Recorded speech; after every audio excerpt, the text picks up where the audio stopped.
Buenos días. Como les decía en el programa anterior, vamos en este programa a resumir los pasos del proceso de progresión tumoral. El proceso de progresión tumoral es el proceso por el cual una célula madura, estable, se convierte en una célula maligna, agresiva.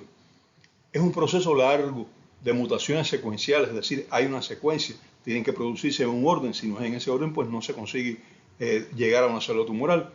Hemos descrito el orden, hemos hablado de las mutaciones. Estas mutaciones comienzan con una célula madura, normal, diferenciada y termina con una célula maligna, tumoral, agresiva.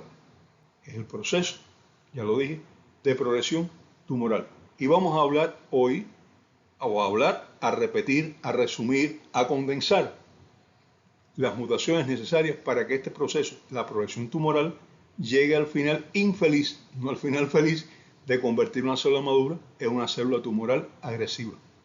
Primero, activación de los mecanismos que permiten estimulación mantenida para el crecimiento, y esto lo hace por una serie de procesos. Es decir, primero hay que activar el estímulo para que la célula crezca y se divida. ¿Qué lo hace? ¿Qué hace? ¿Cómo lo hace? Primero, liberación de mayor cantidad de factores de crecimiento, ya sean propios producidos por la misma célula o factores de crecimiento producidos por otras células extrañas fuera de ella. Segundo, expresión de mayor cantidad de receptores para factores de crecimiento en la superficie celular. Así, cuando llega la señal, tiene más oídos a escucharla y por tanto la respuesta es mayor. Tercero, expresión de proteína RAF1 en mayor cantidad, o sea, modificar los genes que producen la proteína RAF1 para cuando llegue la señal respondan con la producción de mayor cantidad de proteína RAF1. Recuerden que es la proteína final de la cadena de amplificación y es la que entra al núcleo.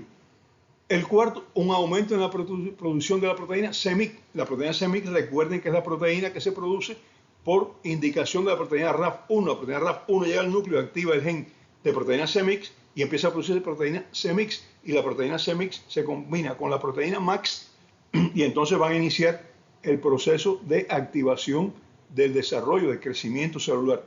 Y por último, dentro de este punto 1, aumento de expresión de ciclinas. Recuerden que las ciclinas son las sustancias que activan las quinasas dependientes de ciclina, que a lo largo de todo el ciclo celular van a regular todos los procesos de división, todos los procesos de crecimiento, de multiplicación que se producen. El grupo 2 es la pérdida de sensibilidad a genes reguladores del crecimiento. ¿Cuáles son las modificaciones que se necesitan para esto? Inhibición de las enzimas inactivadoras de RAS unido a GTP. O sea, para que el RAS, aquel que hablamos, que está unido a GDP, que ahora se une a GTP, a guanosil trifosfato, y que por tanto se convierte en el activador de la cadena de amplificación de la señal de crecimiento, que esta proteína RAS no sea inactivada y mantenga este estímulo durante más tiempo.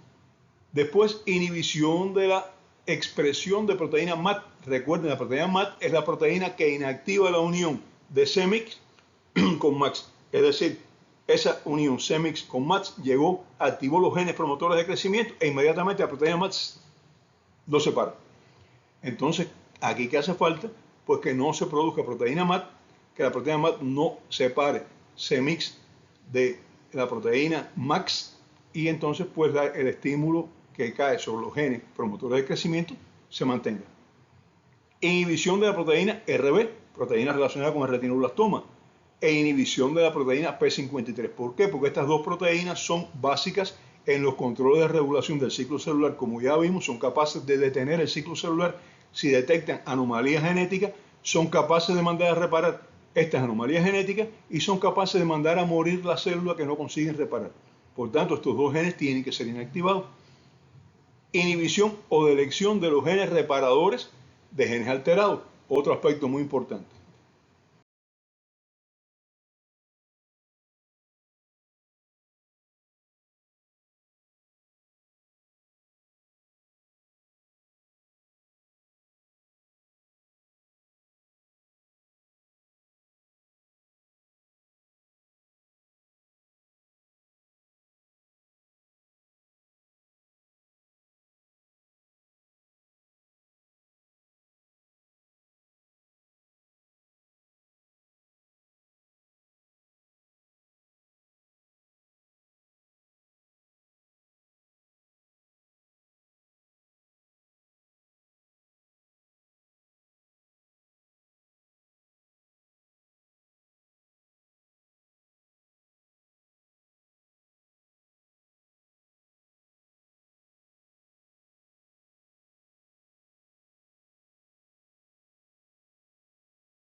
El paso 1, con todos los factores que explicábamos, es activación de protooncogenes, convertir protooncogenes en oncogenes.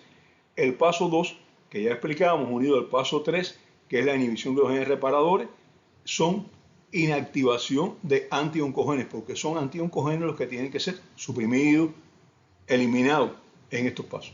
Ahora vamos al paso 4, que es la inhibición o delección de los mecanismos de inicio de la apoptosis. Aquí incluye, que ya habíamos mencionado, la proteína P53, pero incluye otros mecanismos. El paso 6, activación del gen de la enzima telomerasa, porque como ya explicamos, la enzima telomerasa va a reparar los extremos de los cromosomas que se van dañando y permite que la división celular no tenga fin, sea infinita, todo el tiempo que se necesite, porque se repara lo que se gasta. El 6, paso 6, adquisición de la capacidad de producir sustancias que sean capaces de activar la aparición de nuevos vasos sanguíneos. Son los factores de crecimiento vascular derivados de endotelio. En este caso no es solamente endotelio, se llaman así porque fueron descubiertos en el endotelio, pero son factores de crecimiento vascular que hacen que el área donde está el tumor reciba mayor número de vasos sanguíneos, se creen mayor número de vasos sanguíneos, reciba mayor cantidad de sangre y de nutrientes, y el tumor pueda crecer sin limitación de nutrientes ni de sangre. El paso 7, pérdida de la inhibición por contacto con adquisición de la capacidad de invadir tejido, ya es el carcinoma infiltrante, ya hablamos de él.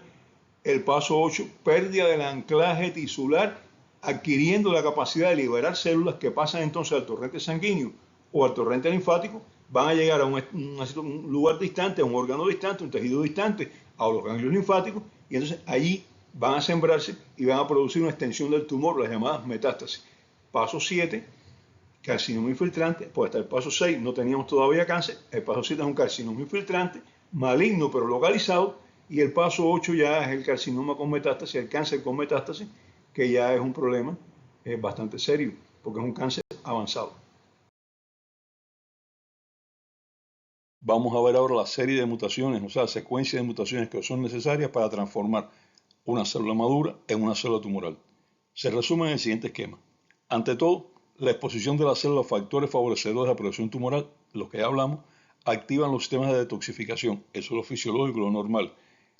Son eliminados estos factores y las moléculas seleccionadas por ellos, si se neutralizan y eliminan los factores y las moléculas, pues la célula se mantiene sana, no pasó nada, ¿eh?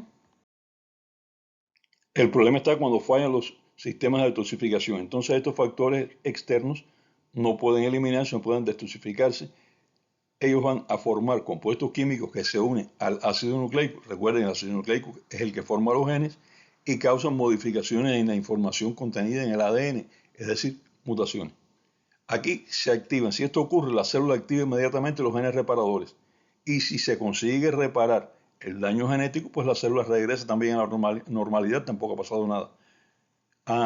En caso de que no se consiga reparar el daño genético, la célula entonces dice, bueno, pues ya yo no tengo solución y voy a morir. Activa los mecanismos de muerte celular programada, la apoptosis, y se autodestruye. Hasta aquí tenemos fallo en la detoxificación de las sustancias extrañas.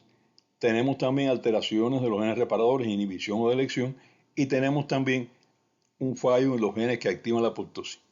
Ahora, si todo esto ocurre, o sea, si aparece todo esto, la célula presenta una alteración permanente del ácido nucleico, de los genes, de la información genética, y se le conoce como célula iniciada, porque esta célula iniciada ya tomó el camino de la progresión tumoral. Esta célula prolifera incontroladamente, independientemente de los daños genéticos que puedan producirse. Se le suman mutaciones adicionales y todo esto conforma lo que se va a conocer como clon preneoplásico, es decir, la suma de mutaciones diferentes. Al clon preneoplásico se le suman otras mutaciones que aceleran el proceso y van a llevarlo a la aparición de la célula tumoral, la célula neoplásica maligna.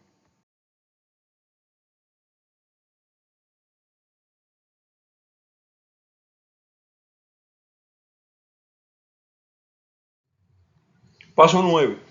Activación de la glicolisis anaerobia para no depender de oxígeno para obtener energía. O sea, no tiene que depender del suministro de oxígeno. Ella actúa, procesos metabólicos que se activan, no tienen necesidad de oxígeno. Se activan sin oxígeno. No dependen del flujo de oxígeno. Paso 10. Activación de los mecanismos para escapar al ataque del sistema inmune, que ya los detallamos en el programa anterior. Y todo esto anterior, estos 10 pasos que hablamos, constituyen el proceso llamado progresión tumoral. Respondidas ya las preguntas de qué es el cáncer, por qué recibe el nombre de cáncer, por qué se produce el cáncer, que es el proceso de progresión tumoral, pasaremos a tratar de responder las preguntas que aún nos quedan.